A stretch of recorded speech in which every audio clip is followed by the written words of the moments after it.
Streaming live around the world, this is Paper Cuts with Brad and Jay.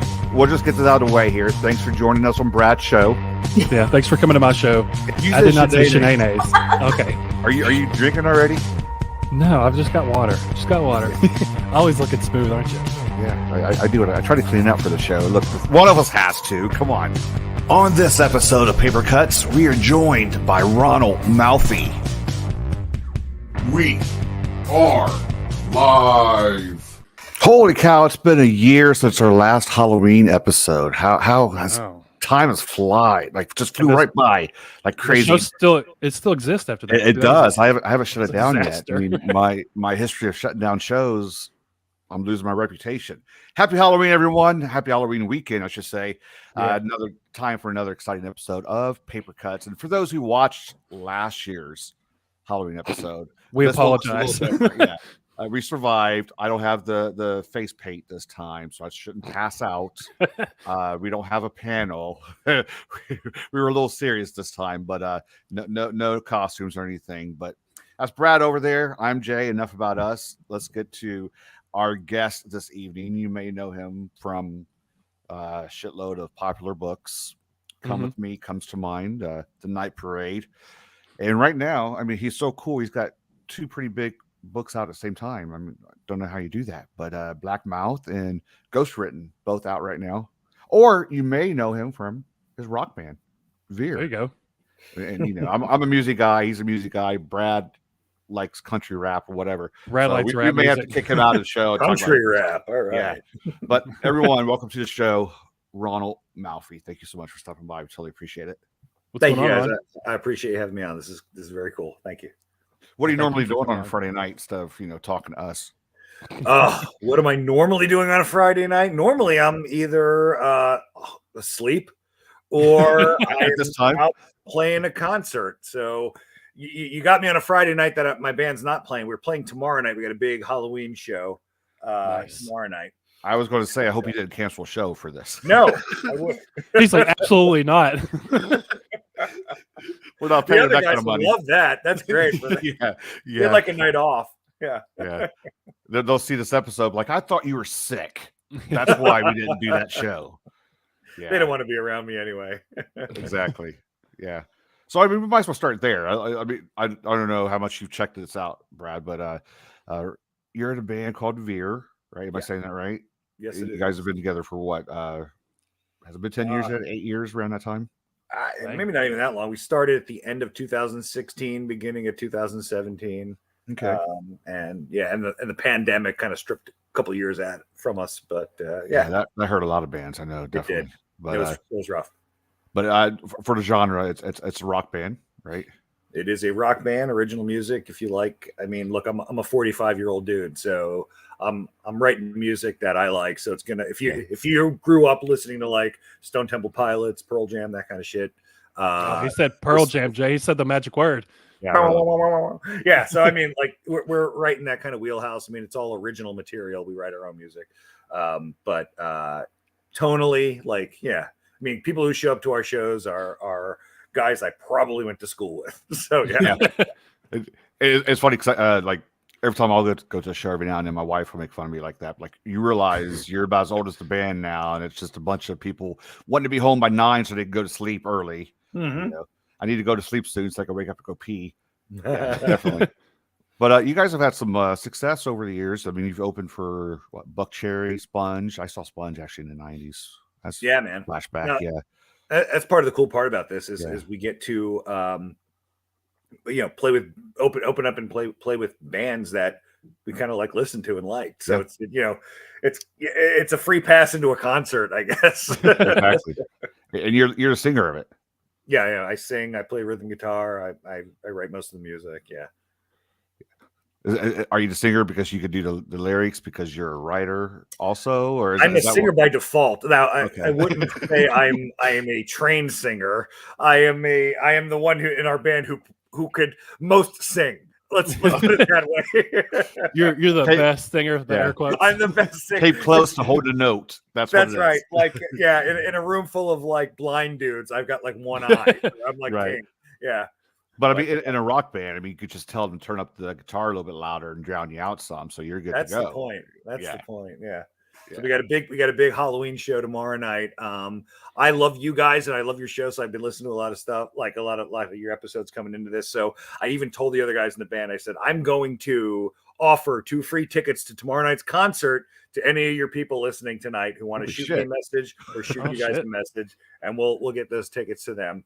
So where's the show? So we know someone has to hop on a plane or something. In Baltimore, Maryland. Okay. So I know some people. Yeah. So I see Vicky's typing some stuff down there, so she knows the bands. So yeah, I mean, we play mostly. We try to cater to our other lives. I write, so I go on book tours and stuff. The other guys in my bands all have other jobs too. So we try to keep our touring to the regional area of Maryland, Virginia, DC, that kind of thing. So we're mostly in Maryland. Mm-hmm. With you writing the music as opposed to writing your books, is that like a whole different process that you go through, or is it kind of the similar thing for you? I mean, the process is a little different. Books are very solitary. I mean, I sit by myself in a room and I write. Music, I write the music initially by myself, but then it's a collaborative effort of bringing it to the band, saying, hey, here's a bunch of this, the new songs I've been working on. What do you guys think? Let's kick it around. And we kind of open it up from there, and everybody adds their parts to it, and it becomes a different thing. It's creatively, it's a lot different because we're sharing and bouncing ideas off of each other. Right. And that's it's refreshing from sitting in a room by myself writing books. I found that if I'm writing a book and I'm hitting and I get like writer's block, or I'm hitting like a roadblock with something, that I can kind of switch gears and focus creatively on writing music or working on songs and stuff. And doing that frees up the floodgates for the other avenue of creativity. For some reason, I can write a song and it frees up my writer's block for writing a novel. So I'm just a jerk who uses all these avenues for his own benefit. So yeah, it's natural to go hand in hand. But I mean, I could probably see a difference. Like if you're writing a book, you're not going to have the drummer come in and say, hey, what if we do this for the book? But as far as being in the band and people bringing in different things for different songs, I can see that. But yeah, I can see a big difference there. Yeah. I mean, well, absolutely. And I've been in, I've worked on collaborative projects from a writing standpoint that have, gone that way. And it's very tough for me to, relinquish any kind of authority when it comes to my books. Music, I recognize my limitations as a musician, and I invite the other guys in my band to make me sound better, make the band sound better, and make the song sound better. As far as books go, I don't know any motherfucker better than me, so I'm just doing that. No, I get very proprietary about a lot of that stuff. It's very hard for me to it's hard for me to find someone who really shares the vision of what it is that I want to do. So I just do it myself. And the book it's a much more in-depth endeavor. It's 400 pages, 300 pages instead of a couple pages of song lyrics. So there's a lot more you're putting into a book. I mean, not that it's any more important than a song, but you're putting a lot more time and effort into the book and story than you would be maybe a song. Yeah, I mean, it's coming from a different place. I mean, you would think because I write books that I would be, my focus in writing a song would be lyrics, and lyrics are the last thing to come into place. I'm very melody and hook oriented. Right. We're kind of a mid hard rock, alternative rock band with a lot of pop sensibilities. And my focus in writing songs is really on the hook of the music. Lyrics are usually the last thing I put into place. And I think that's why it works for me, because I'm exercising a different muscle creatively in doing it that way. I wonder if every band's like that. Lyrics are the last things. I mean, I've read that in interviews of numerous bands and seen numerous interviews of bands. The last thing they do, lyrics overnight to come up with lyrics. So I don't know. I mean, I think it's probably different for everybody. I mean, I know guys who are singers in band who write write songs, which are really just lyrics, it's almost like poetry. And then they Right. put music to it, which is the opposite of how I operate. Everybody's got their own process, but it's that way with books too. I've never been an author who outlines or plots his books. I come up with an idea, I let it stew in my head for a little while, then I just sit down. I'm like, okay, chapter 1, let's see what the fuck happens and where's the story go? So that's kind of how I operate with that. Other writers have index cards and a whole story bible of where this book is going to go, and that sounds terrible to me, but that's sounds like a lot of planning. What works for them, so everybody's different. But you're just letting it flow. You're just letting it go. And if you write yourself into a corner, you just backtrack somehow, fix it, forget about the cue cards. And what was it we were talking about with Catherine Award? She tried to do the whole diagram. Yeah, she tried to diagram it out. And she does the whole thing in her head, which just like blows my mind for the type of book she writes, to keep all those details in her mind like that. Yeah, everybody's different. For me, if I got that far into the minutia, and I've had to do that for certain projects where I've just had to outline to death and go into this stuff. Mm-hmm. I lose interest in the story at that point. Part of what keeps me propelled to write these books is I wonder where they're going to go.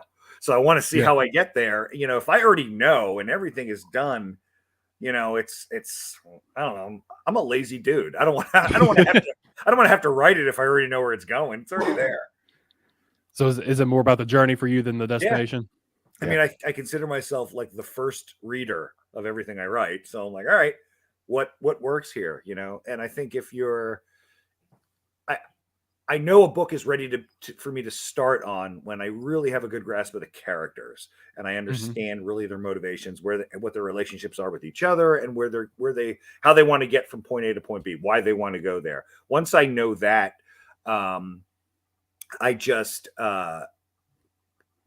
you have to relinquish a little bit of that authority to those characters and let them be their own people and let them run a little bit of the story. If I outlined something to death, I'd find that my characters would be fighting me to get to no, you have to be in Chicago by chapter 4. And they'd be like, no, didn't you see what just happened? So it's a mess. Yeah. So I just kind of let it. I don't mess with the recipe. I think those books are kind of fun to discover. I usually say those are ones where like you allow the character to write the dialogue, you allow the book to write itself. And I don't know. Sometimes I could pick out if one book was more tightly planned than the other, and I enjoy the loosely planned one. So I think those are fun to discover because sometimes they're just something totally weird and off the wall. You're like, what the hell? This is pretty cool, Where'd this come from? Yeah. We've had authors tell us before that they do plan out their stuff and they take more time to outline and plan it than they do to actually write the book. So they've spent months and weeks or however long to outline it, and then they just write the whole thing really quick, which seems backwards. You think you'd take longer to write it than you would to plan it, but a lot more work to go into it before you even put pen to paper. Yeah, I mean, it depends on what you'd even like. I don't put a lot to paper, but I do sit for months and think of a book. So if that's the equivalent of them writing it on paper, I just don't put it on paper. I have it in my head. So if I've got a year, I've been doing like a book a year for pretty much my entire writing career. And, that's good too. If they afford me a year to write a novel, the actual sitting down typing part is like 3 or 4 months. Okay. That other part of that year is all thinking about how this is going to work. So I may not write it down, but I'm thinking about it. I'm getting there.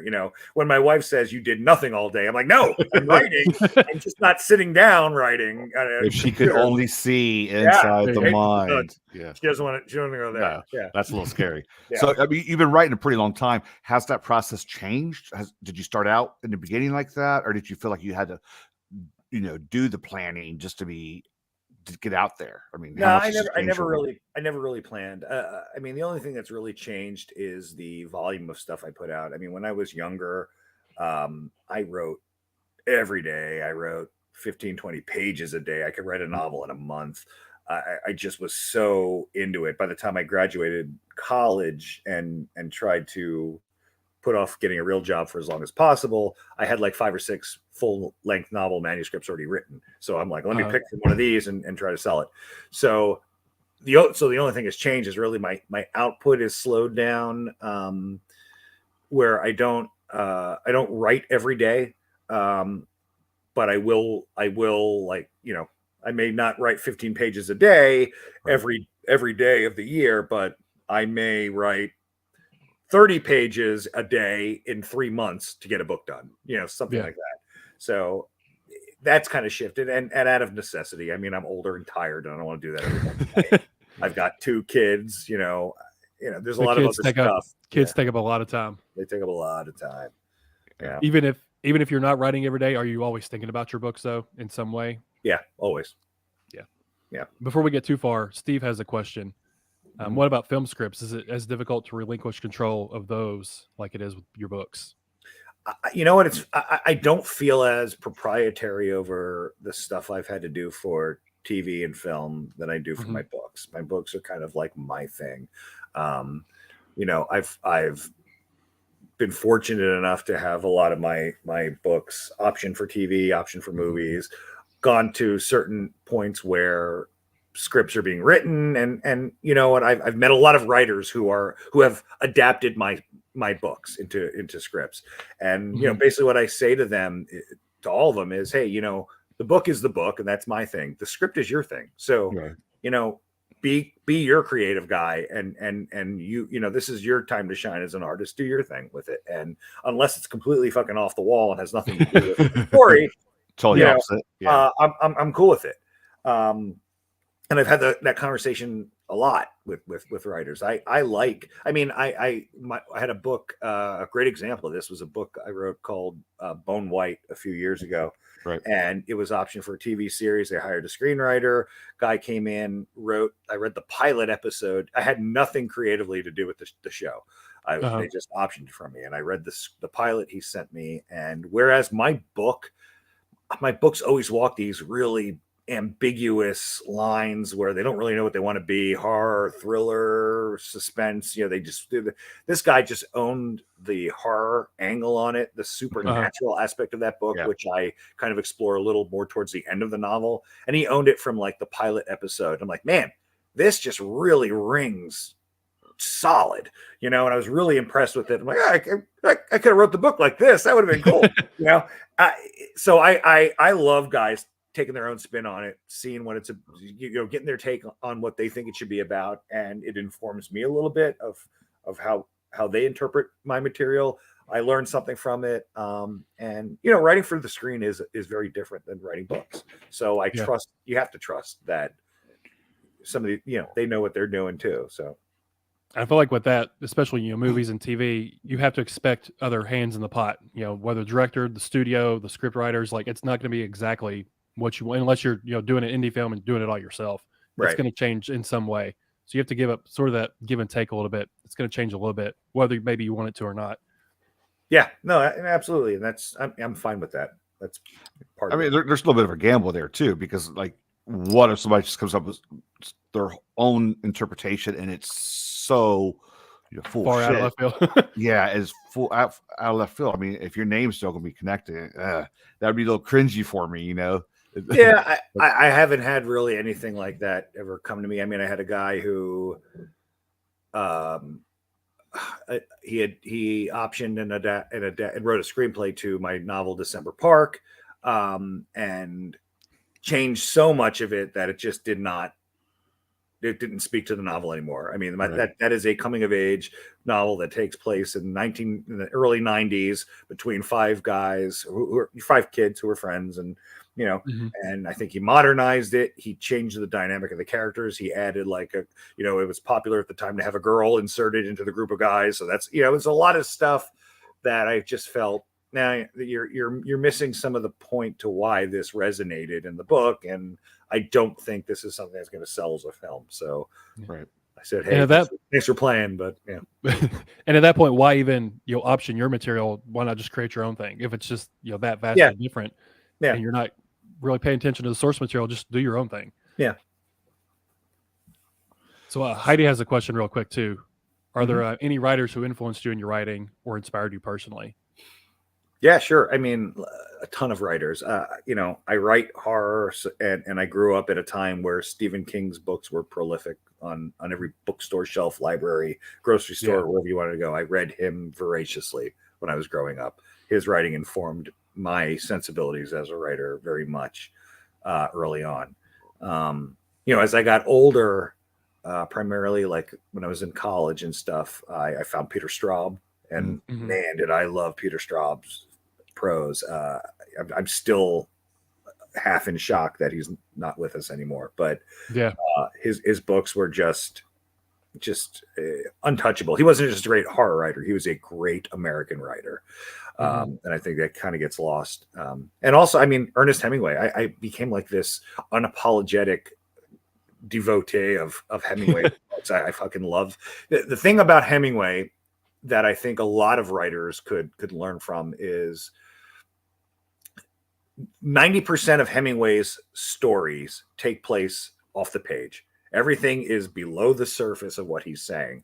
And he is not the author to drive home a point. You either get what he's saying or you don't. Over your head. And that's why he's so divisive. A lot of people don't like him because he's not that, you know, he's not that literal. Right. But, and I think, what do you call it? Like the iceberg theory of fiction. Like, there's more underneath. The story is, like what the story is the tip of the iceberg. But what the story is really about is everything below the surface, which is not on the page, which the reader brings to that story. That informed my fiction a lot. Sometimes maybe to the detriment because I'm no Hemingway, you know. But I just kind of really bought into that logic. that a story is deeper than the story. You know, if that makes sense. Well, as far as like your books in the past, I mean, what I've seen mostly are novel links. Until I read Ghostwritten, which is 4 novellas together. Do you normally try for the novel, or do you ever, you know, think, okay, this novella might turn into something bigger? What's your process deciding on how long something's going to be, or is it just like you said earlier, you just start writing and it ends when it ends? You know what? I don't really set out with a length in mind. You know, a lot of this stuff is kind of boring. Like I love novels. I love really big, dense, rich novels. And just getting really involved with them. Like if I'm gonna spend a year of my life suffering over something, it better be worth it, right? So that's what I set out to do. And it's gotta the story I'm gonna tell has to have enough weight to carry a novel, right? So I take that into consideration. I've written a lot of short stories. I don't think I'm a very good short story writer. That's a tougher form than a novel. The conciseness of a short story without it sounding trite, or particularly genre short stories, very hard to do something good.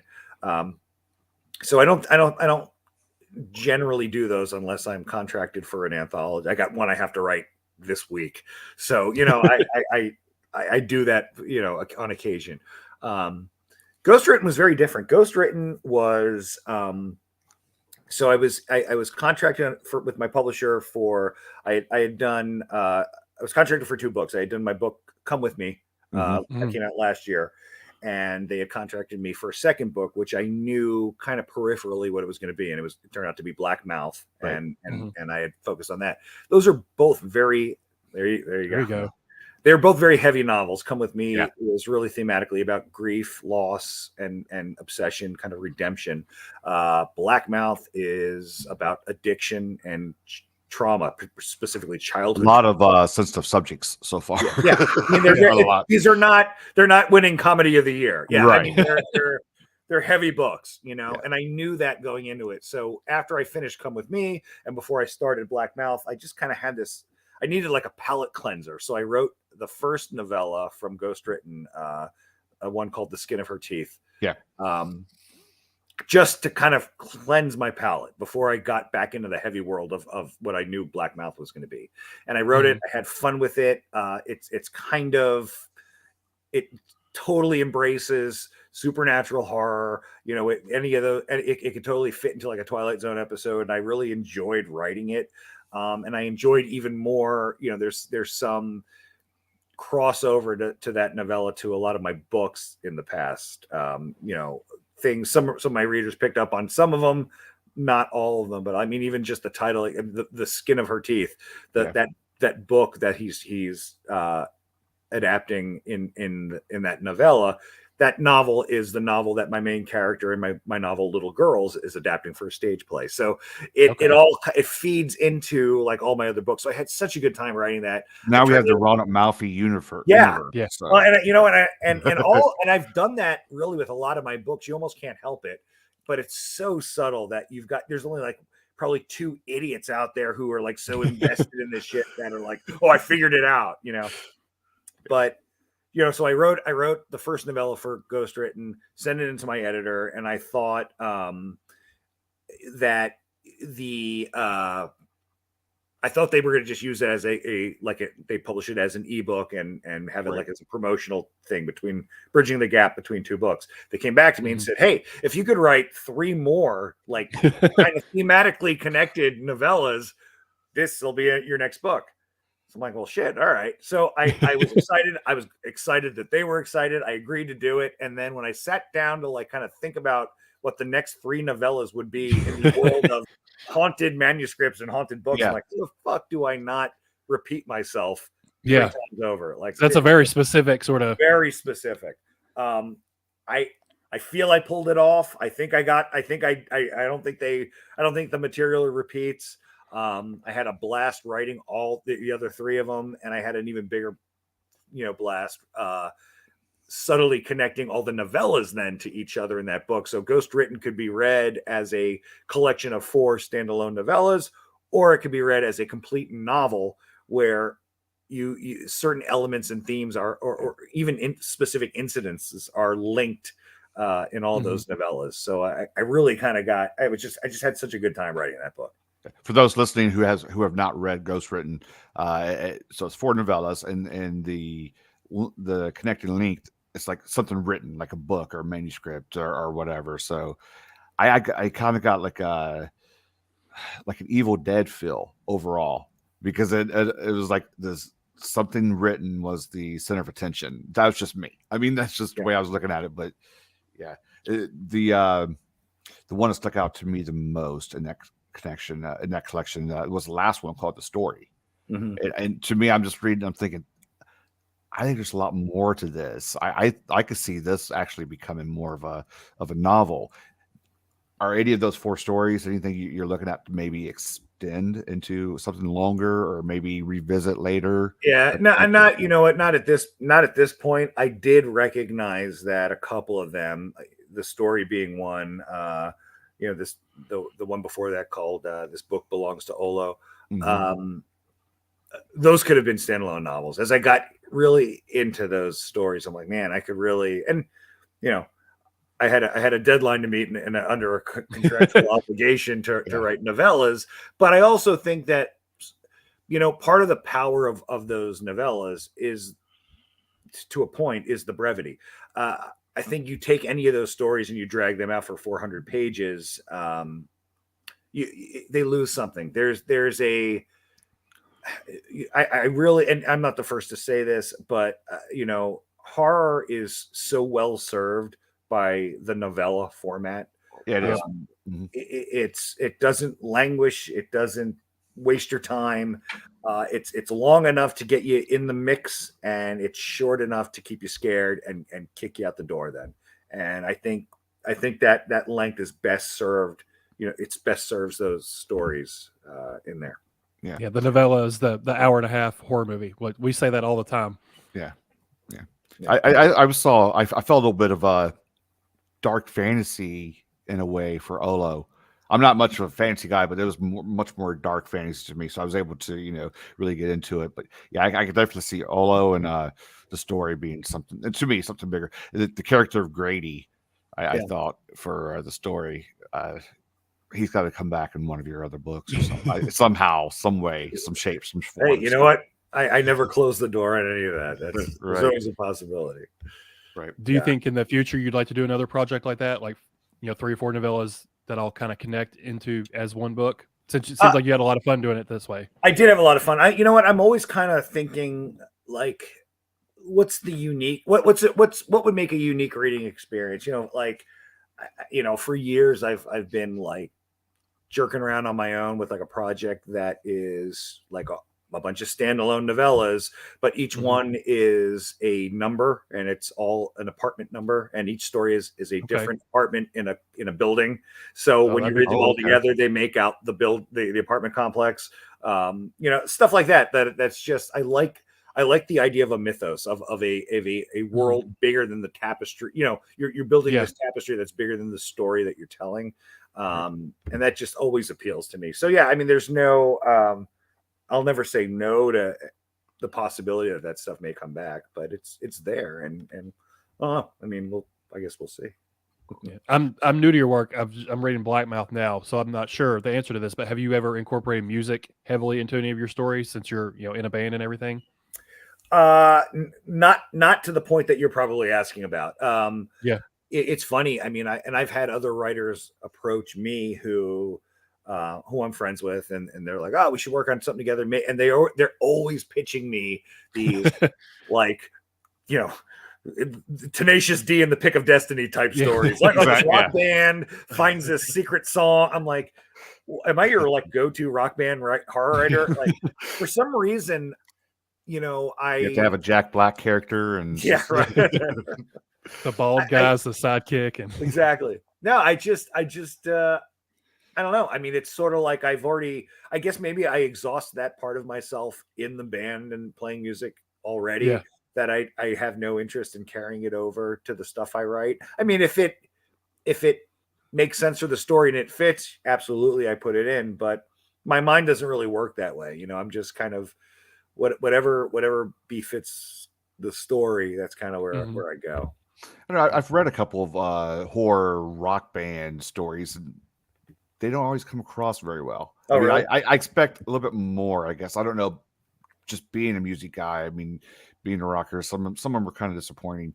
But like the best one I've ever read, if you like that kind of stuff, the best one I've ever read, and this is I'm putting it in a category that's going to diminish its richness, but it's Phil Rickman's book December. This I'm talking like this is like a 700-page. Like this is back in the heydays. Like, I don't know if it was published in the 80s or the 90s, but it's about a rock band in, I think, like Wales or someplace that opens like a fucking door to hell or something like that by playing it. But it sounds cheesy as hell. This book is one of the most literary.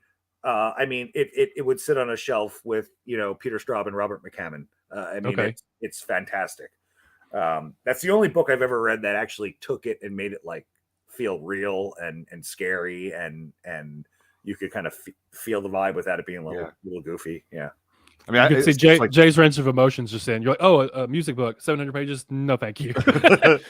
Yeah, that would be like maybe 500. I don't know. That'd still be like a year's worth of reading, really. Yeah. But I mean, that's interesting because, like I said, to me, the books I've read like that don't come across really well. But there's a lot of movies that involve like rock bands and horror. Like, Foo Fighters just did one. You know, and sometimes they're a little corny.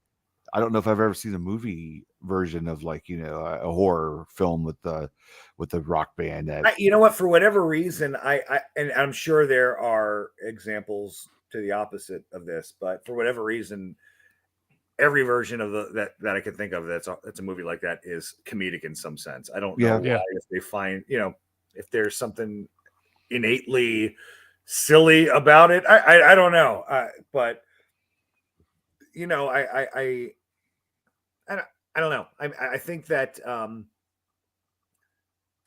I could see myself at some point writing something music centric in the horror arena that I currently write in. But again, I'm a big theme writer guy. Like, it's got to, like how I talked about what the theme of Come With Me is, and Black Mouth, and what the real point of those stories are. It would kind of have to factor into what that story is, you know, Right. whatever that may be. You're talking about your themes and stuff. Mhm. Is the theme, is that sort of where the idea begins, and then you sort of build out from there for your different stories?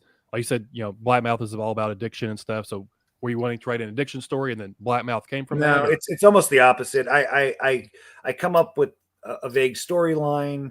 I get to know who the characters are. I put them in there, and most of the time, with Black Mouth in particular, I'll write a couple of drafts of a novel before I realize what the theme is. I'm like, oh, Okay. here's what I'm trying to say, and I go back and I fix it. I've got a stack of like pages like this of two different versions of Black Mouth that don't even look like the novel that was published, because I just didn't understand what thematically what I was trying to say. And it wasn't until I got like halfway through another version of it where I'm like, oh, okay, this book is about addiction. This book is about trauma, dealing with trauma, and what that does, what childhood trauma does to somebody when they're an adult. I don't set out with that in mind. It comes clear.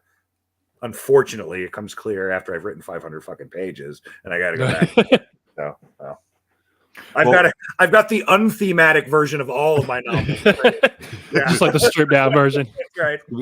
That's like the B-sides released later, like the box There set. you go. Yeah. Yeah. But with Black Mouth, like, you know, there's addiction in it. There's self-harm, suicide, psychological issues and all.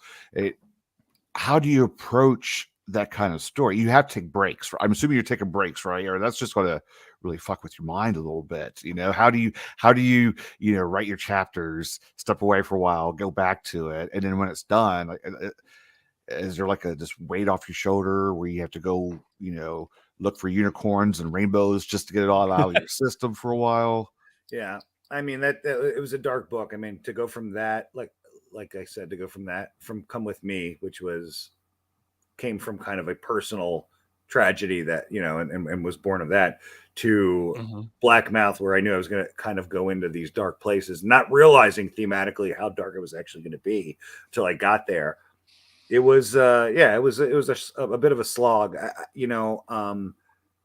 I'll probably always, I mean, a lot of my books I write when I can write, and I sit down. Black Mouth, maybe serendipitously, I don't know, was written wholly at night when everyone in my house is asleep, when I maybe had a little too much whiskey, when I'm sitting there kind of with nothing but horror movie soundtracks playing on my record player. And it was a very specific process in writing that book. And I felt I just kind of felt myself even drawn to that. Like, even every night when I knew, all right, I have another 30 pages ahead of me, and my wife and I just finished watching a movie, and she's going to bed, and she's shutting the lights off, and I'm migrating towards where I do my writing in the library, and I'm like, all right, I'm gonna pour that glass of wine or that glass of whiskey, and I'm gonna sit down, I'm gonna get back into this, and I'm going to, you know, get back into this. And it was a little tough. Very much kind of a mood book for that one, seems like. Yeah. Getting a certain mood for it. Absolutely. Yeah, that's exactly it. Just a warning for those who haven't read it yet. I mean, it's not like a happy Christmas time kind of Hallmark Channel kind of, you know, story. So I haven't finished the whole thing yet, so no spoilers. But no, I got to take breaks from it because it's pretty deep, and I have to, you know, go read Goosebumps or something in between to keep going. So I want to get back to Black Mouth, but I want Hamlin Bird, his comment. He wrote I'm talking about music, one of those involving Faustian possession, Love Incorporated, rock and roll horror. And his book is called Wayward Sons. Has that come out yet? I believe it's available now. Awesome. Yeah, Robert Johnson Zeppelin. I believe I've got one of Mr. Bird's books sitting on my nightstand right now. And I know Chad Lutsky read this. He was raving about it. So, you know, so if you trust Chad, then you take his word for that one. Chad Lutsky's the cannibal. That's a different story. There's one book. Curtis Lawson's got one. It's not rock music, but it's like orchestra. Black Heart's yeah, Voice. that really. I like the way it was brought music together with horror and everything. So Yeah, I see. Actually, I just discovered the chat function over on the YouTube channel. He also asked about December Park.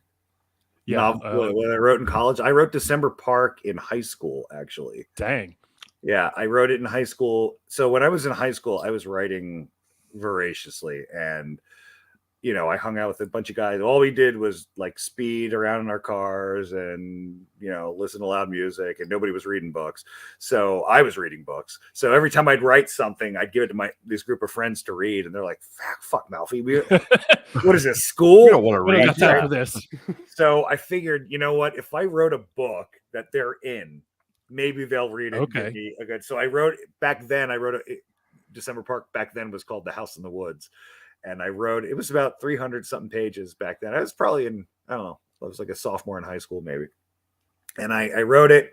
I used their actual names in it. I gave it to them like, all right, motherfuckers, read this book. Let me know what you think.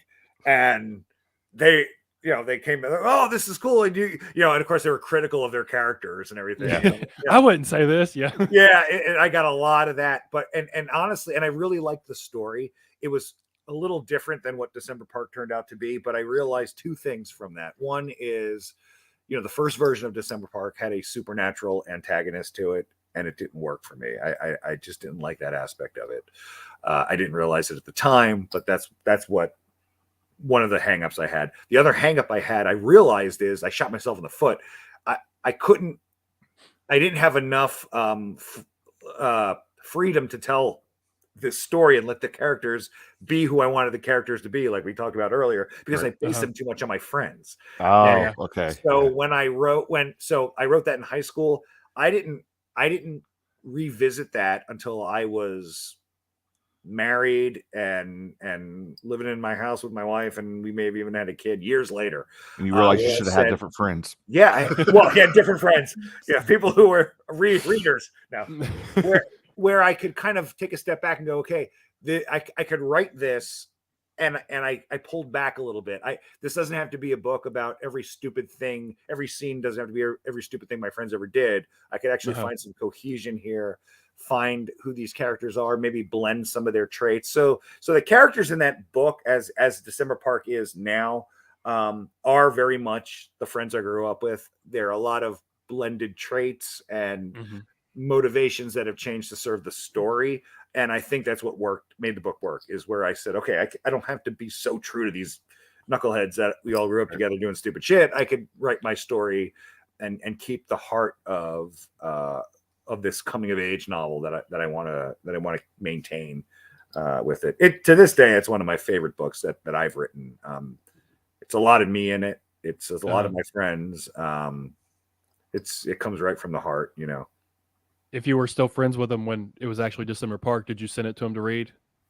Yeah, I am still friends with them all. Yeah, Okay. I mean, and one guy I lost touch with for years, and we kind of reunited a few years ago. And it's funny, like, since I was a kid, I'm like, oh, I'm going to be a writer one day. And they're like, oh, sure, that's cool. And then I lose touch with a lot of these guys, and I get 10 years later, I get an email. They're like, holy shit, I walked into a bookstore and there's a shelf of your books, and they send me a photo or whatever. So this was one of those guys, and he's like, I read this book, and he kind of flaked off after college and whatever, and nobody ever heard from him or and he's like, man, I read this book. He's like, and he's like, he brought me to tears at the end. He's like, I don't know why I didn't, what happened to me? I'm like, hey, look, I'm not here for a therapy session. Yeah, really. It's like they're looking back now, like, oh man, it was very cool. It was very cool. We were losers back then. Yeah. I mean, hey, but no, I am. I'm still friends with all those guys. So how early did you start writing? If you wrote, that whole big book back in high school, did you start writing even earlier than that? Oh yeah, I was probably about 10, 11 years old. I every time I was very artistic as a kid. So if I read a comic book, I wanted to make comic books. So I drew and, I draw these pictures. If I listened to music, I wanted to play in a band. So I learned how to play music and I did that thing. Same thing with reading, with books. I mean, I think the first, I mean, I read a lot when I was younger, but the first book that prompted me to write was Stephen King's Eyes of the Dragon. That was the first Stephen King book I ever read. And it's also very different than his other stuff. It just happened to be I think I got it like for Christmas from somebody, and I read it. I was a kid, and I'm like, oh, so I like found this old typewriter at a yard sale. I bought it, took it home. Like, I'm going to write my own Eyes of the Dragon story. So I wrote, it was a ripoff of like Eyes of the Dragon and like the video game Gauntlet at the time. Like, oh, I made this weird kind of story. And, it just stuck. I wrote that, and I'm like, all right, that's done. And I stapled it together, and I drew the book cover. I gave it out to people. I made photocopies. I'm like, I'll read it. I read a book. I'm like 11 years old. So that's I did awesome. That. And then I just kept doing it. And I have, you can't see where I'm facing now, but I've got like a trunk in that back room over here in my basement where I've got maybe 70 or 80 of those stories, That's cool. I remember and they all have hand-drawn covers that I did and stuff. And I remember like all the mile markers over. Like I remember the first time I wrote something that was over 100 pages. Like, here we go. I remember these were all on like an old manual typewriter. Then I got an electric typewriter, and man, how excited was I when I found out you could take out the little daisy wheel in the electric typewriter and replace it with one that prints in italics. So I could do like an italicized word. I'm like, oh man, this is it. Mind blowing. Oh, it was great. I never owned a computer until I fucking got married and moved in with my wife. I went through college in the 90s. I graduated college in 99. I never owned a computer. I just I don't know. Yeah, I don't think I had one. Yeah, I mean, I don't think it was that. I don't remember anybody having a computer, really. Yeah. I got out of college in 2000. I had the electric word processor. Mm-hmm. That's what it was. The electric typewriter. They called it a word processor. Yeah. I was like, hey, we're moving on up. That's all it did. It didn't do anything else. Well, no, and the screen was this big. Okay, so you write a paper, and then when you had to print it, it was like a typewriter. You put the paper in there and hit print, and it was just typing, and you had to change papers. Oh, memories. So all of those 70 or 80 old stories you had when you were younger, do you ever look at them and grab ideas from those for future projects? Are we ever going to see anything? Are you going to finish one of those? Oh man, you know what? I mean, they're so rudimentary. I'll admit to this. I did have a deadline looming for an anthology collection that I had committed to writing something for. Had no idea for what it was. It was very thematically based around something, and I'm like, this story I wrote when I was like 12 actually fits the bill. I went back, I read it. Clearly I wasn't going to turn that in, but I rewrote it, added my own, it's photocopy. It's written in crayon. Like, here we go. But I will say this, and clearly the version I turned in was more professional, more mature, more here you go, publish it, and it was published in the collection. The one thing I realized from that experience is when you do this for several years, when you do it for a living and you write and it becomes a job. The one thing I felt I was missing out on is the pure elation that I felt reading that short story that I wrote as a kid. And I'm like, it's just leaping off the page. Yeah. I could read that this kid loved just writing this story. Here I am, a middle-aged guy who gets paid to do this, who's digging through a trunk full of his old shit to fulfill an agreement so he can get a paycheck. That is a different man than the 12-year-old boy who just pumped this out one night in his bedroom. Probably one Fright Night was on the TV and Springsteen was in his tape cassette player and his fucking friends are on their bikes outside waiting for him to come out and play. Yeah. The energy from those old stories is really something, and I don't know if maybe innocence lost. Looking back, you're like just a kid, and then now all these years so jaded. It's true, and I've got a really good friend of mine who's one of the characters in December Park, but really good friend of mine who hit me up the other day, and he lives up in Boston, and he says, hey, saw your new book. I grabbed it in the bookstore, and he's like, I did kind of like a double take. They had a whole table full of your stuff set up, and he goes, I just had to send you a text and kind of say, hey, the 12-year-old you who I grew up with must be really proud of you. you know, and I thought that was a very kind and insightful thing for my friend to say. And not only that, but he kind of pulled me back a little bit to reality, because he's right. I just never stopped to think about it, you know? And I'm like, wow, okay, that's deep, you know? Like as much as, you know, like I'm sure being an author is like your dream job, it's still a job now. So it's not the same sort of magical experience as it would be as a kid creating something. Yeah, and I still, you know, I still love it, and I still get excited about it, and it's still the best thing I could ask for as far as a career goes. But it's like anything else. I mean, the way I looked at it when I was a kid, you know, you do get jaded when you're older. You know, those things do change. But you really should take those, start like the Trunk series. Ronald Malfi, the Trunk series, you know, expand them and make them, you know, make them readable. I've got a friend of mine, like a side series, you know. I've got a friend of mine. He's a horror movie director, a guy named Kevin Kangas, and he was telling me he had this. I'm probably going to fuck him up by saying this out loud. He's like, man, I think about approaching a publisher and seeing if I can put out an anthology of all famous authors' early unpublished shitty first stories. This way people can see that they were shit too at some point, you know. I'm like, that's actually a really good idea. Now I don't know who you're gonna get to give you shit, but who's gonna agree to do that one? But yeah. Kangas, really, Steve knows Kangas.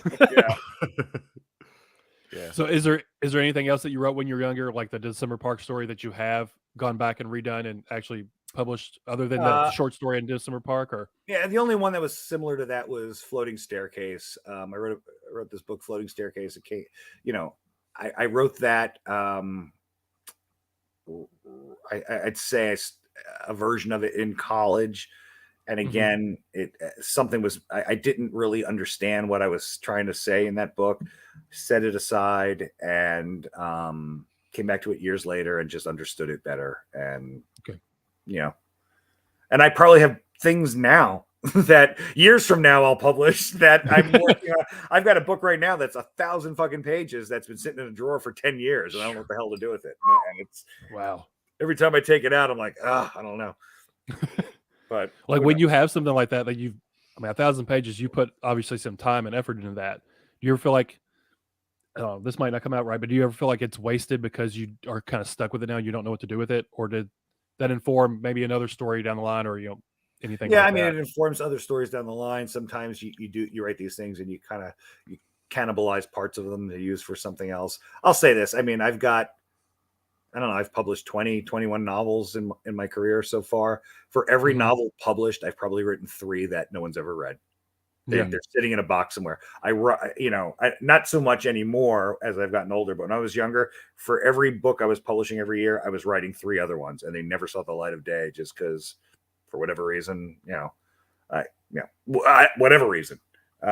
So I never felt it was wasted. It was always kind of honing my craft, learning, things about it. And, that's just, I guess it's the nature of it. Probably most writers are like that, Yeah, I'm sure everyone writes stuff on here probably have the same, same trunks with shit in it like I do.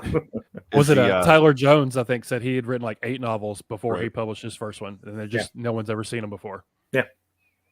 Is the 1,000-page book, is that horror, is that thriller, or is that mystery, or fantasy? Yeah, it's everything. It's everything. It's space erotica, Jay. Yeah. So the 1,000-page book, it's actually 980 pages. Coming from Titan next year. Technical 980. It is my homage to just 80s pulp horror. So it's a little it's not as ambiguous and cerebral as I like to think the stuff I'm doing now is. This is a straight up just I think it's got like 14 main characters in it. It's all over the place. It's like that sort of small town horror that we all read in the 80s, where every book was like as thick as a Bible, Yeah. I really like it. It's got some problems with it, and it's, I don't know. Somebody may read it someday. I don't know. We'll see. I love pulp horror. I need to read that one. I love the small town coming of age. But Victoria's got a question, sort of circling back to Black Mouth in a way. And if you do research, how do you do research for something like childhood trauma, addiction, etc.? Or do you do any research? That'd be some sad research for Black Mouth. I know. I tell you. You know, I'm not a big research guy. I mean, most of my research, particularly, you know, with Black Mouth, had to do with more of, okay, if somebody's in rehab, what's the time frame of rehab? Like those particular aspects of it. The emotional aspect of it, the trauma that these characters suffer, that just is, I mean, you know, you live a life in reality, you know, people, you've seen things, you could kind of, some of the stuff's on the news every day, you know. Yeah. So. I mean, it's not, sadly, it's not really a, you know, it's not that unusual to get into it, you know. I've known people with addictions.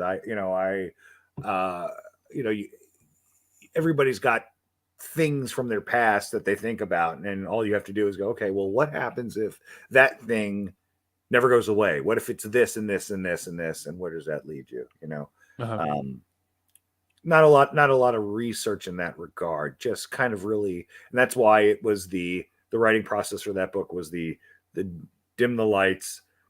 Everybody goes to bed. I'm focused in my story, and I got to get into these characters' heads and get back to where they're coming from. So it's just about knowing those characters. Do you ever, are you ever afraid, or do you ever think about offending people with some of this subject matter? Not really. I don't care. You know, he's like, fuck them.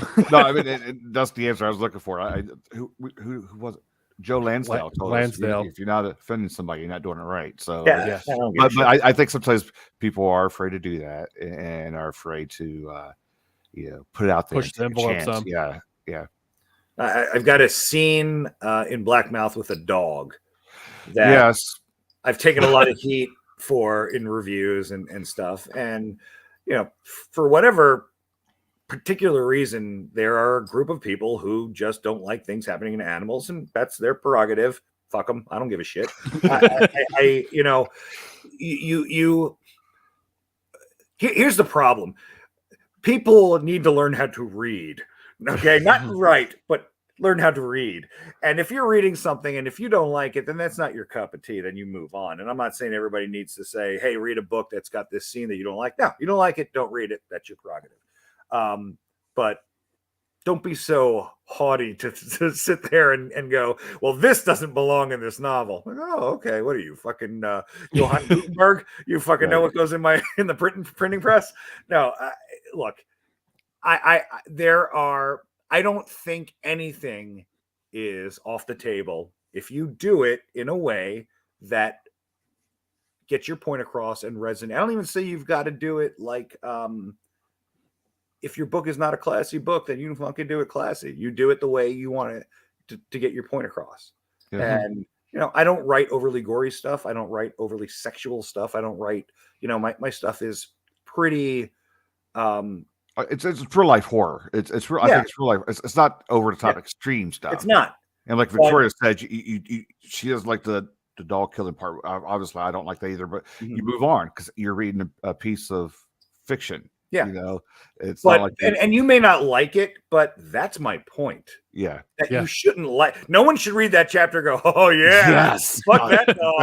I put that in it, you know. But the problem I have is a lot of people said that was unnecessary. Well, if you think it's unnecessary, you don't know how to read. You miss the point of the book, or at least the point of that character in that book. You can't. It's funny, and this is pervasive throughout the horror genre. You get readers who are like, you know, scare the shit out of me. I want a book that's gonna wreck me and just do this stuff. But here are my trigger warnings. I don't like high calorie sodas. I don't like dogs. I don't like sharks. Don't turn off the lights. Don't show me zombie. I'm like, what the fuck?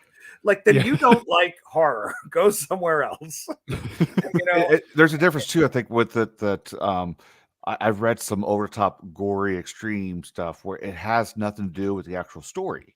You know, it's like it's so out of place. It's so like, what the hell is this stuff? You know, But if it has something to do with the actual story, like Black Mouth, it does. It's involved with it. It's a little different. I can handle it.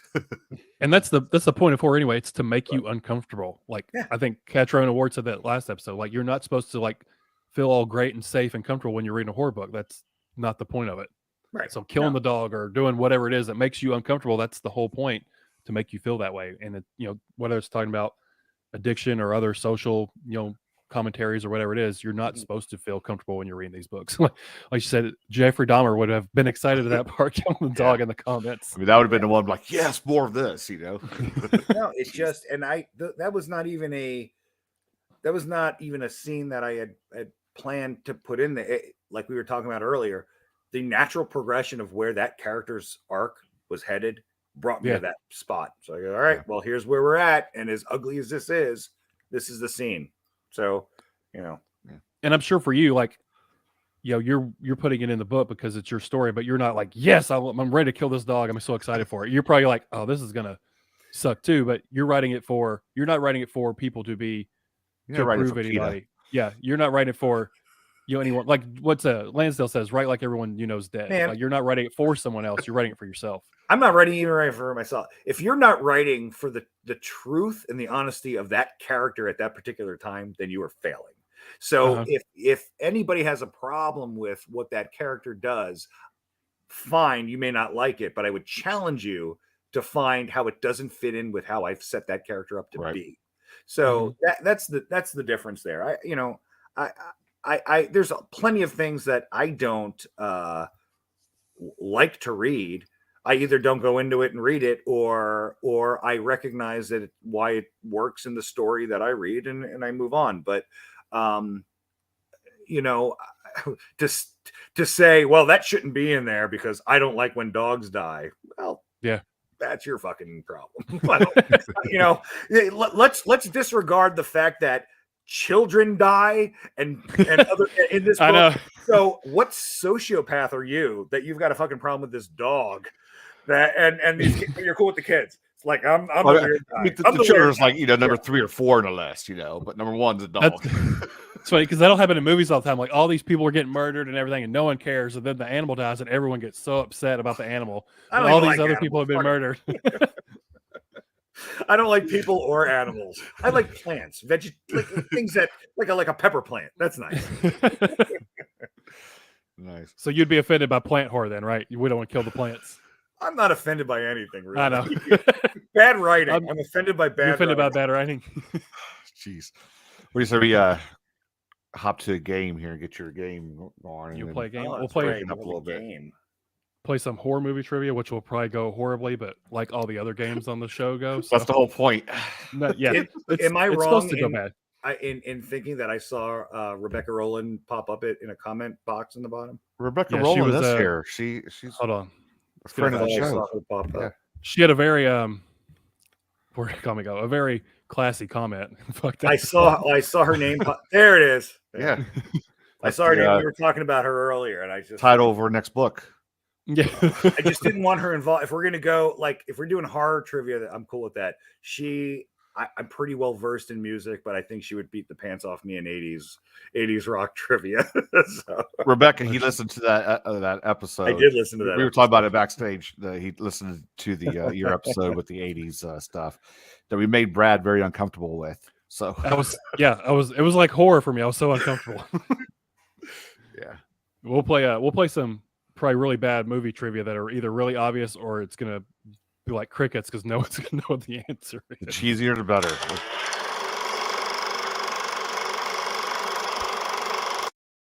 Sorry, I didn't mean to cut you off. There was our budget for the year. Yeah, there's our budget.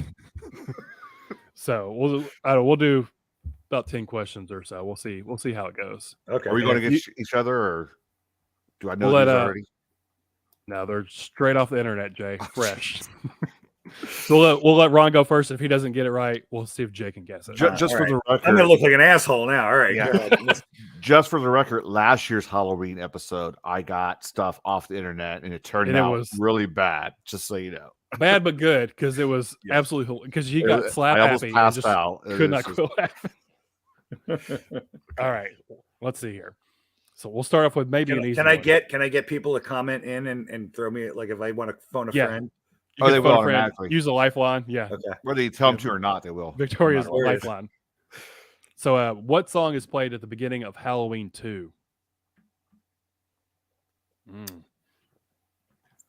Halloween 2.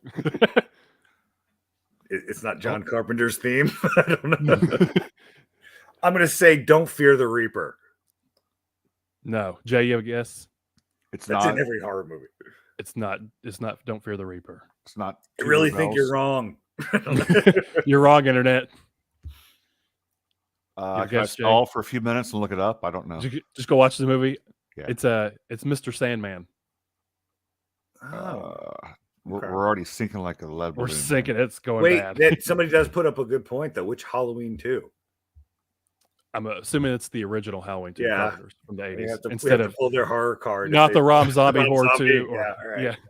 What plays a Halloween Rob Zombie one? Like a White Zombie song or probably? So I failed on the horror part and the music part of this. It was extremely embarrassing. The two things you're supposed to be good at. Yeah. What next on the drinking part? Let's go. Yeah. All right, we'll do an easier one. What breed of dog is Cujo? It's a Saint Bernard. Saint Bernard. What is the last name of the vampire-loving brothers in the Lost Boys? Frog, right? Frog. Is That's it? right. Okay. Am I? How much should money- am I stepping on someone else's toes? Should I be answering No. all of these? Okay. Yeah, No, you're answering all of It's them. for you. I'm answering them all. Okay. How much money did Arnie pay for Christine in the horror movie of the same name? How much money did he pay for the car? 1,500. Lower than that.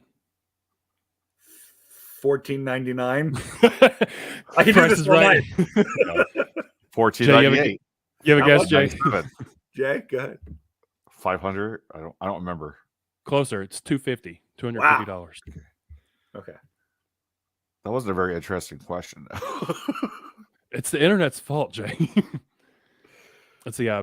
After Johnny and Sarah's date in the Dead Zone, what does Johnny spend the next 4 years doing? Sleeping That's in a coma. yeah, in a coma. Really? In a coma? That's kind of a messed up question. What if my response was, what kind of car did Dead he have? Zone?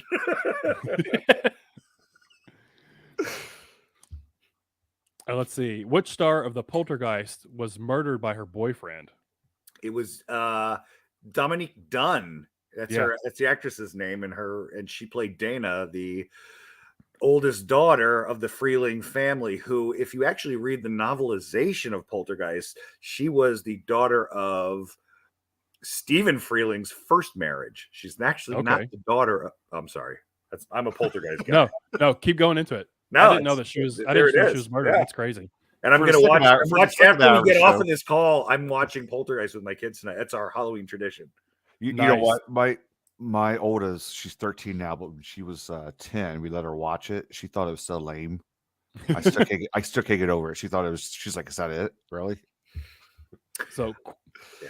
I got a question. Who do you think actually directed Poltergeist? You think it was Spielberg?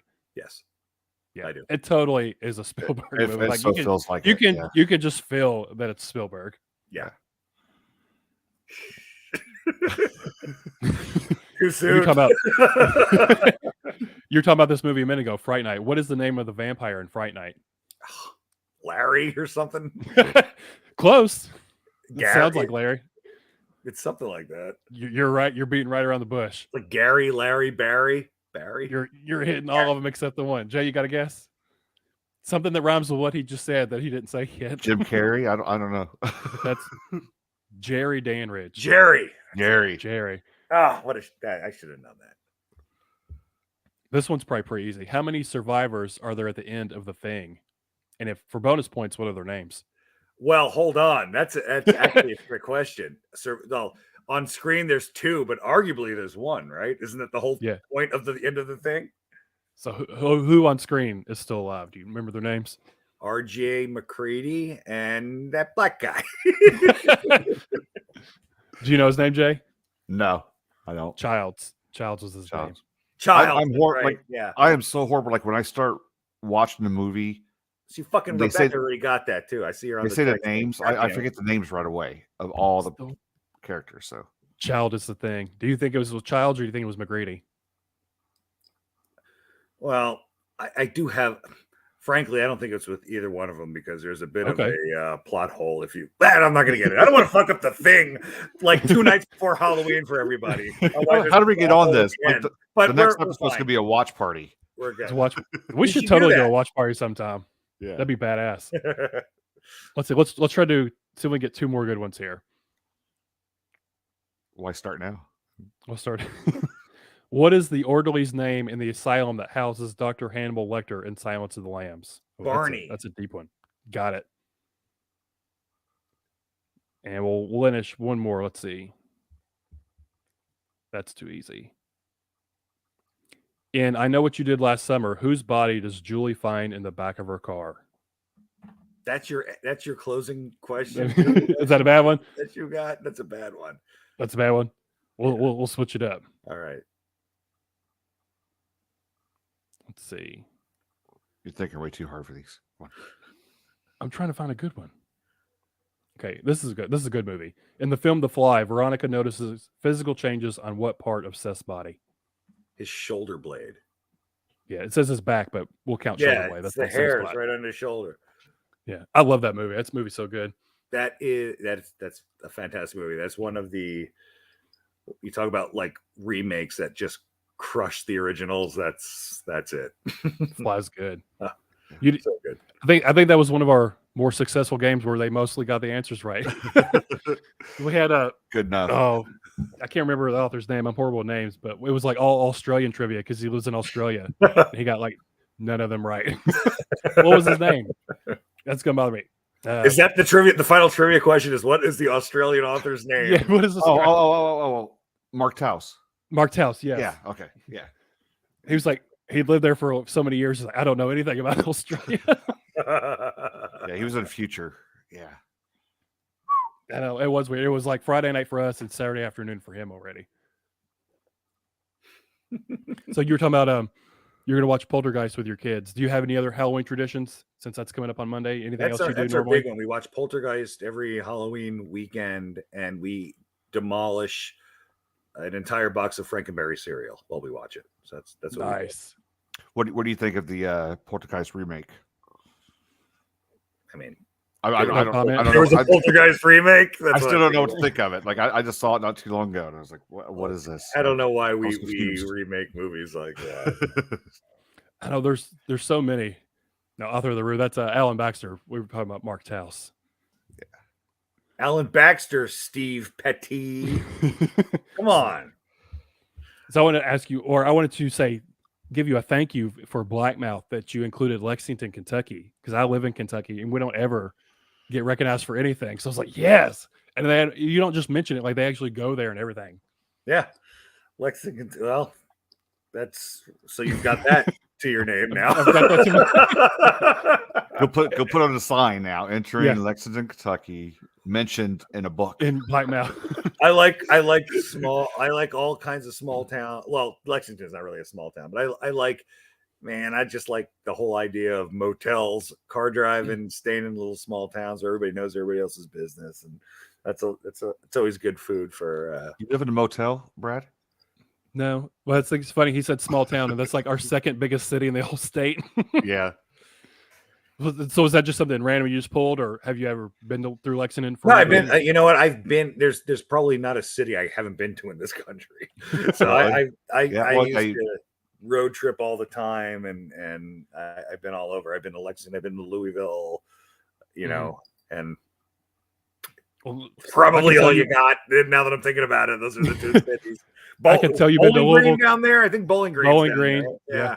Bowling Green's down in I don't know, eastern western. So, it's somewhere. It's funny. I have a little soft spot in my heart for Kentucky because when I first started writing horror when I was 11 years old or whatever, and I would see like these horror movies, everything looked like it was in Kentucky. Like even the fucking Stephen King movie, I didn't know what Maine was. I'm like, I don't know, it looks like Kentucky to me, right? So I created this fake town called Astroville, Kentucky, and I even drew a map. I still have the fucking map somewhere in a trunk, but that was like my Kentucky was like my state. I'm like, oh yeah, every short story I'm going to write is going to take place in this weird town in Kentucky with all the cornfields and scarecrows and churches and what my idiot idea of Kentucky was. Kentucky was. Well, you totally need to bring that back because I would eat that up. I'd buy every copy. The only thing I can think of is I'd go back and go, wow, 12-year-old me really got Kentucky right. Like the only thing I can think of that's based in Kentucky is Devil's Creek from Todd Keesling. That's like the big one. Great book. That's awesome. Oh yeah. You'll make Kentucky like a tourist spot if you just use it for all of your books. Well, now they've got the Malfi universe. There you go. And they just opened up that bookstore in Louisville, which everyone's been talking about. So I'm pumped for that. Yeah, that's cool. Well, they just, you and Beard are the ones who can read. And Laurel's here. Laurel Hightower's here. Yeah, Laurel Hightower. Got to give her some That's credit. why they opened it. Yeah, she lives in Lexington, so. So with your books, it's like I like Black Mouth. I like what Black Mouth represents, like the sort of the cave in and the teeth coming up is what it looks like. I love that description of it. Do you, when you do things like that, do you, like we were talking to Keelan Patrick Burke, and he goes to certain places to sort of get in the mood for the setting. Like he said, he's writing a book in Tennessee, so he went to the Smoky Mountains recently to sort of immerse himself in the location. Do you not necessarily travel anywhere, but do you do anything like that? Like find a picture on the internet, like this is a really cool location, I want to incorporate that to a story somehow, or how does that come about? Like your locations in your books? I wish I had that luxury. Just make it all up as you go. I was going to say someplace else. No, I sit in so my it was living rehab room. on purpose to research Black Mouth. So no, I just make shit up. Yeah, I wish I can go. I wish I could do that. If he lets me know next time he's going to be in fucking Great Smoky Mountains, I'll meet him there. Let me know. Yeah, he said he was there for like a week, just chilling, writing the book. So and it sounds like a cool book too. There's a collaboration. He's great too. Yeah. Do you ever do collaborations with anyone, or have you thought about doing it? Like I said, he lives in my town. I could probably get you guys connected. Jacob's stalking for you. Yeah, I've done it on some scripts for TV pilots and stuff, and that was, I didn't even know the writer, so that was sort of like it's like a jousting session a little bit. I have, I love the author Greg Gaffune. I don't know if you guys are familiar with his work. And a couple of years ago, we had started writing a novel together that we got pretty far into, and then because other projects came up for him and me, that we had to kind of put it aside. We got pretty far, and it's pretty good. And we were good friends. We really get along, and we have the same kind of sensibilities, story wise, and the book is just really kind of cool. We haven't had a chance to revisit it yet, but I'd like to think maybe we'd go back and pick up where we left off with that. It's hard to do when you don't outline and map out where you're going. Half the time I don't know where the fuck I'm going. Now I got to worry about this guy also following me, or vice versa, So how was that going? Were you like writing a chapter and then send it to him and he writes a chapter, or? Yeah, we kind of had a really, man, I don't even know if we had a story idea. I think how it started was maybe, I don't even remember who started it. Either he wrote the beginning or I wrote the beginning, sent it to the other guy. Then the other guy wrote chapter 2. And it was neat because it involves these two guys who knew each other when they were younger at this boarding school. And now they have to get back together and they don't trust each other because of what happened. And we kind of really like unroll what happened between them. So we were writing each chapter in first person from that character's point of view, but we each got like a character. So like this character's my guy, that character's his guy, and that's how we were doing. It was really interesting and it read pretty cool. But like I said, he is a consummate busy guy. Like he's always working. I was busy doing some other stuff, and it just kind of it was a passion project that we just kind of were working on it. It still exists in some form somewhere. Maybe it'll come out someday. So like what if one of you wrote a chapter that totally screwed up the next chapter for the opposite? Yeah, person? that happened a couple times. Yeah. We were like, what the fuck are you doing? I thought we talked about doing this, and the other guy's like, oh, I thought we'd go here. But we're very similar in our approach to horror fiction. So we're pulling back our punches in the same places. We're knowing when to deliver the punches in the same places. We had a very good chemistry with that. It may come out someday. It's just something that we'd worked on and it's sat. But I really like that idea though, that you're writing from the first person perspective of one character, so you don't know what's in the other guy's head. So it almost is like they don't trust each other, like you're talking about, because they don't really know you as the author don't have control of all the characters like you normally would, and you're in everybody's head. You're just in that one guy's head. That's a cool concept. I like that a lot. Well, the hardest part is, so even though each one of us was telling it in first person from our specific character's point of view, when we go to the other person's chapter, it was a real testament to how close, how good of a writer you were and how good of a reader you were to take those same traits for the other person's character. I could write a scene where it's from my character's point of view and they're in a diner and they're talking, but I got to write his character correctly, even though it's from my point of view. That takes a lot of astute kind of attention to what's going on. And we pulled it off. I mean, it worked. We really just hit a groove with it. But, I was at the time when that happened, he was in the middle of like 14 book contracts.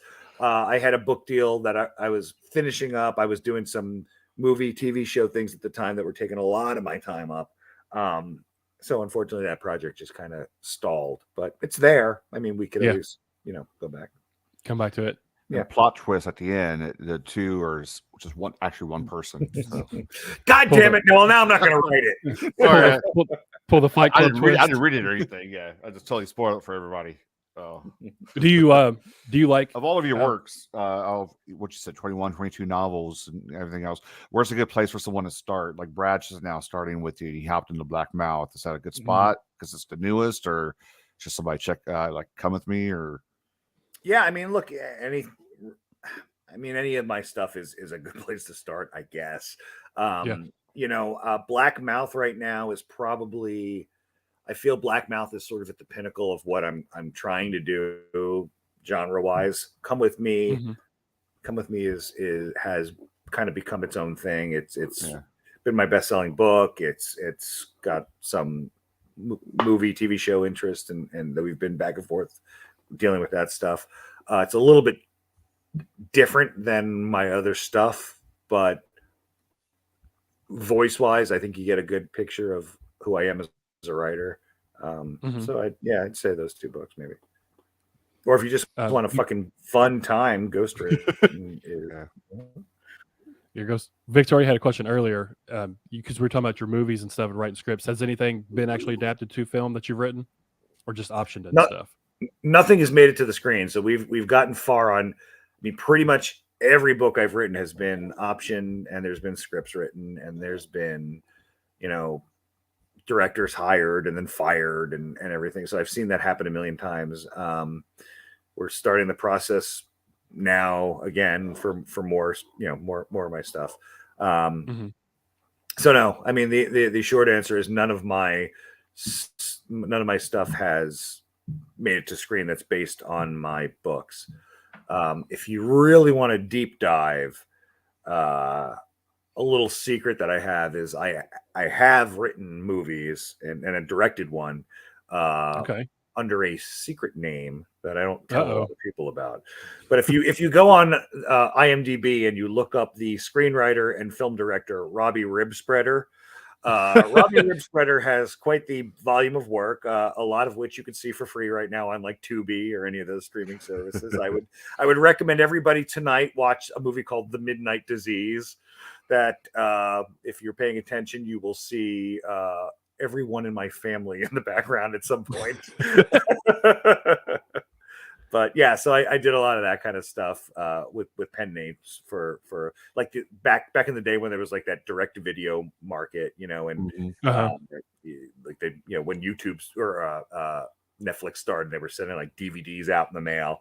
I was doing writing a lot of horror movies for filmmakers up in Canada under that pen name, straight like B-level exploitative horror, they were a blast, and really the pen name kind of freed me up to write whatever the fuck I wanted, because I didn't feel obligated to do whatever.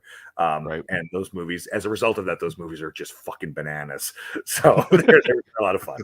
Well, they're supposed to be those B-level ones. Yeah, that's what you hope for. So you said that was Robbie Ribspreader. Robbie Ribspreader. Yeah, you can check out it. So Robbie Ribspreader wrote and directed a movie called The Midnight Disease that was done local to my area, but he also did a lot of movies that were up in Canada and stuff like that too. So. I think my movie night's sorted now. I think I know what I'm watching tonight. I apologize in advance. I'll send you an angry, shake fist email if I don't like it. Oh yeah. Like, why did you kill the dog? No. Hey, look what I found. Found it right now. Did you find it? Live, yeah. Nice. Look at that filmography. Yeah, I did a lot of movies, or Robbie did a lot of movies. Robbie did a lot of movies. Yeah. Your friend Robbie. My friend Robbie. It was funny. There was a period where, like, back when that started, like in 2006 or whenever I started doing that stuff, like all those like online journals, like Live Journal and stuff were popular. So Robbie Ribspreader had his own online journal where he would critique my books every time they came out and say how much they sucked. And this was like, he would just rail about how awful every fucking book I wrote was. And, good old Robbie. Some of the names here, Suburban Madness, Crawler,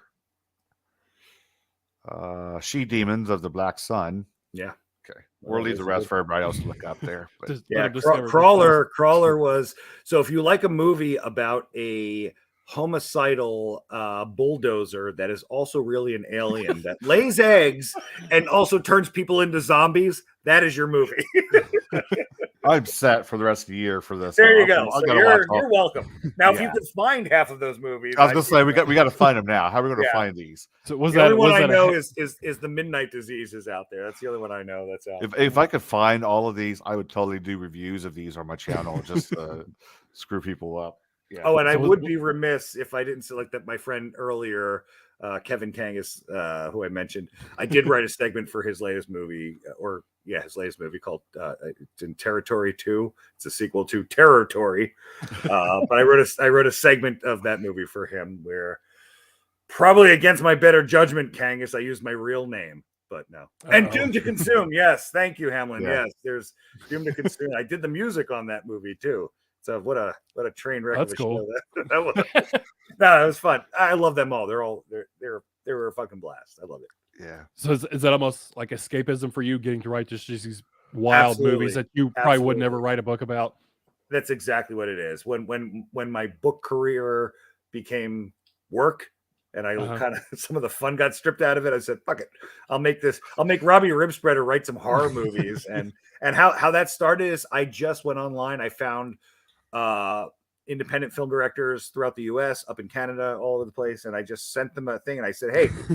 I don't even think I ever introduced them with my real name. I had a Robbie Ribspreader email and everything. I said, and they just like, Ribspreader, he sounds legit. Let me. It's like, so if they didn't fill out the check to Robbie, did they? Well, it was cashed, so probably. Okay. I became friendly with them after I did several movies with a couple of them, but the whole gimmick was, hey, I know as a local filmmaker, independent guy, the shittiest part is writing a script, and they have a time. I said, look, here's what I'm going to propose. I said, I can do this so quick and so good for you. I will you tell me what you want your next movie to be. I will give you a script for free. You make it. Here it is. And I said, if you like it, you come back to me for your next one, and we'll talk money. And they all did. So I wrote a free script for all those directors, sent it out there. They made these movies. They all came back. They're like, this worked great. What's the deal? I'm like, well, what's the next one?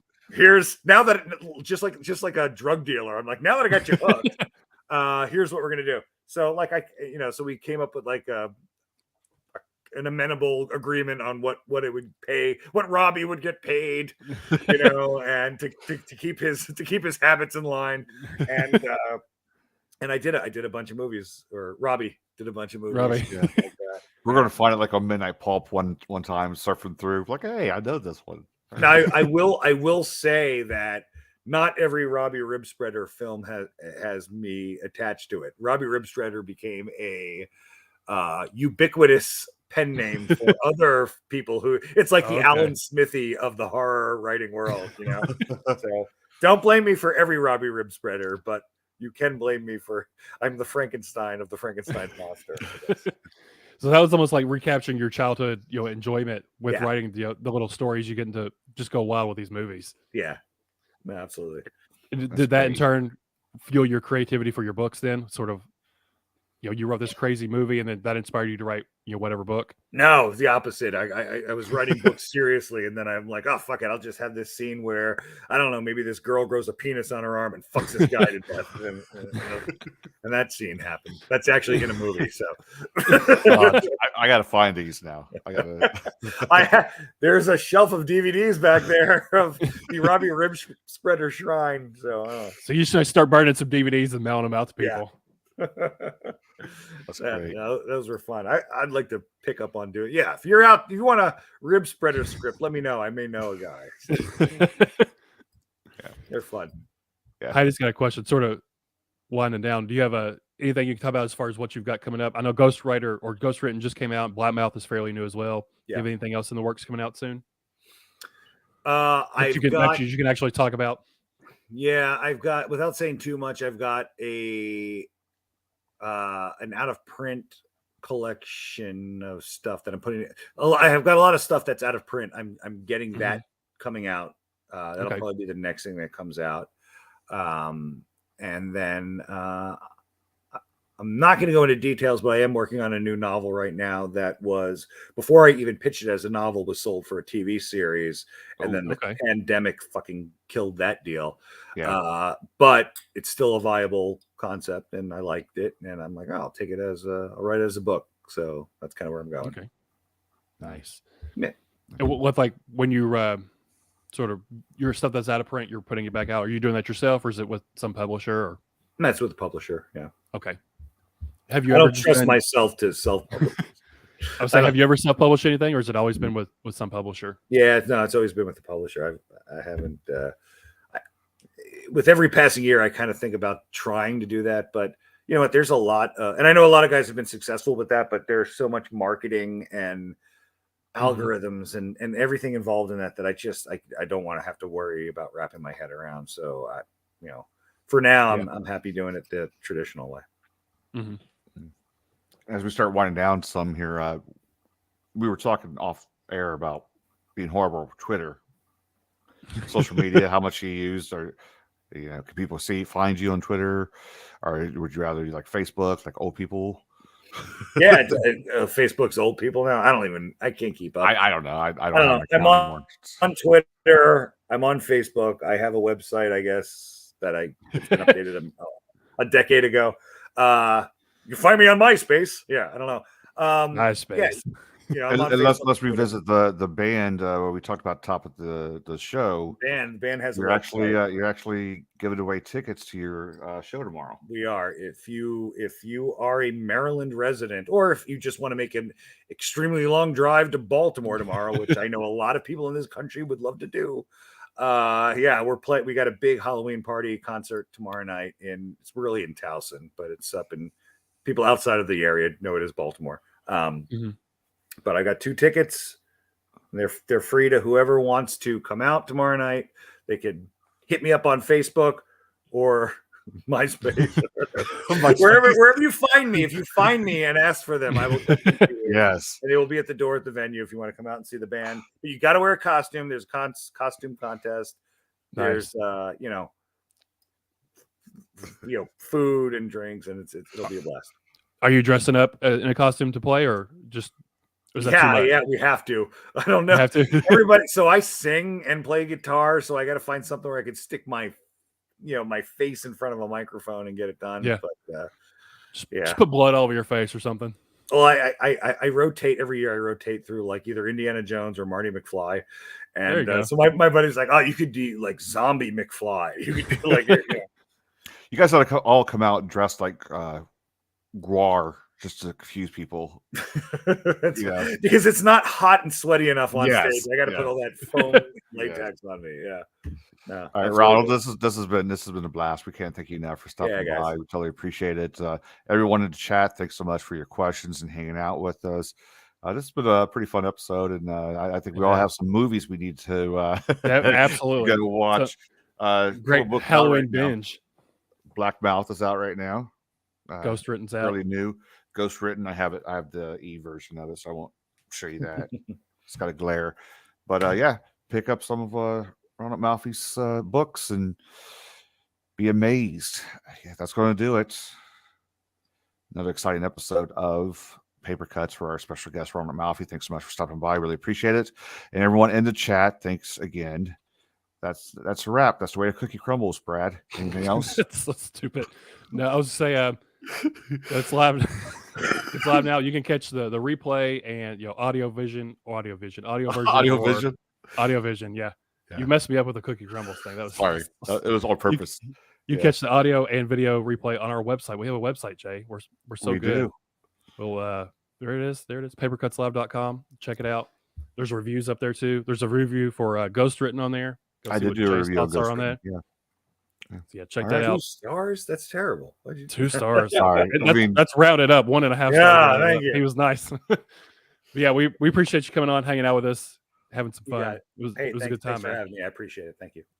Yeah, I got it in there, Rebecca, the cookie comment. Cookie all crumbles. just for you because I knew you were listening. All right. Rebecca got slap happy with that when she was on. It was funny. She did. Yeah. She about passed out laughing with that one. Thanks, everyone. Till we meet again. Stay safe. Queen See Wave. ya. Love you, Jay. I know you do.